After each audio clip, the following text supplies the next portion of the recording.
Obesity. It's a global epidemic. Fast food, sedentary lifestyles and a lack of exercise are leading to adults and children being overweight.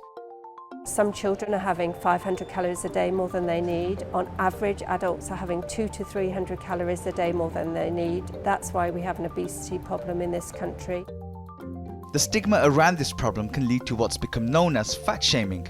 Is fat a dirty word, or does society need to face up to the problem?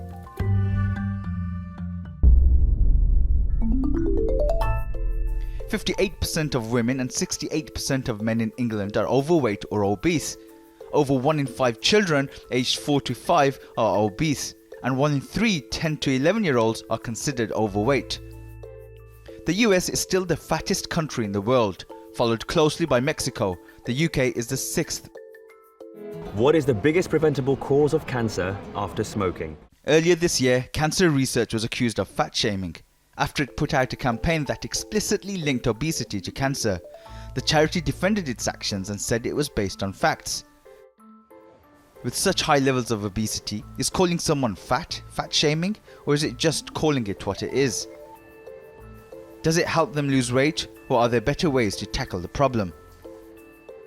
The latest edition of Cosmopolitan magazine featured a plus-sized model, and there is a movement to show a more positive body image. But does it actually promote obesity?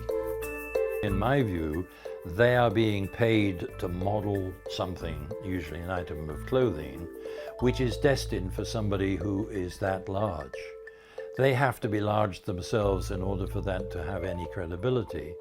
I cannot, however, entertain any premise that they are responsible for bringing about overweight in the population in this country.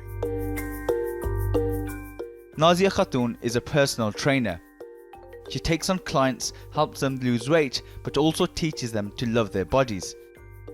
I think fat shaming shouldn't be used so much, but I think there's ways of going around it as well, telling somebody in a nice way with compassion. So, we've got to be careful in a way, but without feeling like we are doing them a favor by sugarcoating whatever the situation is at hand as well.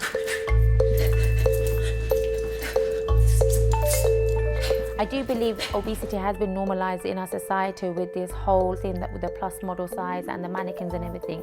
It's amazing that people can embrace that, but we're also on a danger line of promoting obesity instead of informing people in the society of the correct way of going about being healthy as well.